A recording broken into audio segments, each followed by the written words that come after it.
know these brothers my guys. Know that we fly, know that they ride or die. Why they wanna move like that? Where you want going?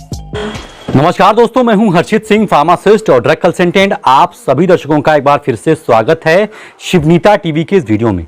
दोस्तों, मेरे एक अजीज दर्शक ने मुझसे कहा था कि इंडियन फार्माकोपिया के बारे में कुछ बताइए, तो आज की ये वीडियो इंडियन फार्माकोपिया के बारे में ही रहेगी। मैं बात करूं इंडियन फार्माकोपिया के बारे में, उससे पहले आपको बता देता हूं कि आखिर ये फार्माकोपिया क्या चीज़ होती है। आपने कभी कभी ध्यान दिया होगा, अगर नहीं दिया तो आप ध्यान दीजिएगा कि आप जब भी कोई दवा खरीदते हैं तो उस दवा के आखिरी में आईपी या फिर बीपी लिखा हुआ रहता है। अब ये आईपी, बीपी या फिर कभी कभी यूएसपी लिखा होता है, तो इसका मतलब क्या होता है? ये आईपी, बीपी, यूएसपी मतलब क्या होता है?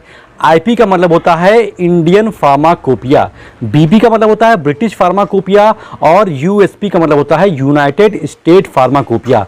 अब ये फार्माकोपिया आखिर ये होती क्या फार्माकोपिया भैया?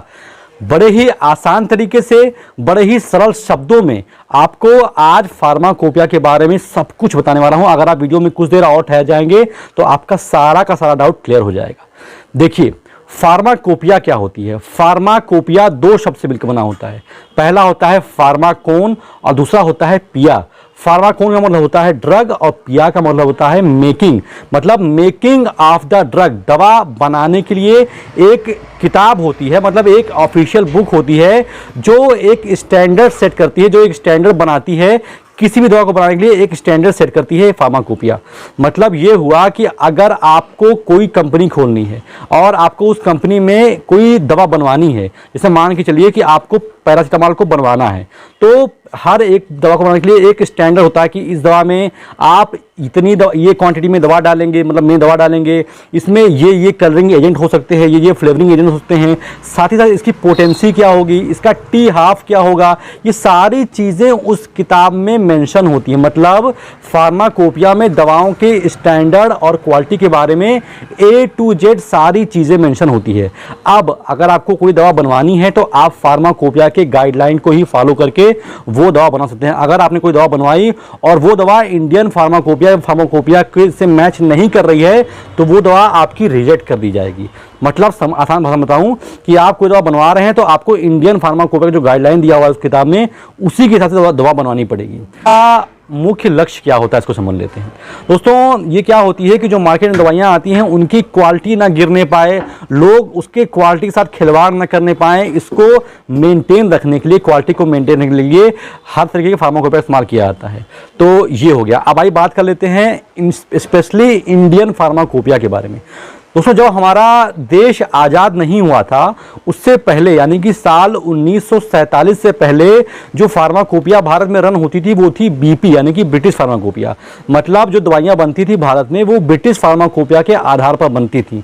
लेकिन जब हमारा देश आज़ाद हो गया तो पहली बार साल 1948 में डॉक्टर बीपी घोष के चेयरमैनशिप में का जो है इंडियन फार्माकोपिया कमेटी का गठन हुआ, जिसमें शुरुआत होती है इंडियन फार्माकोपिया के बनने की।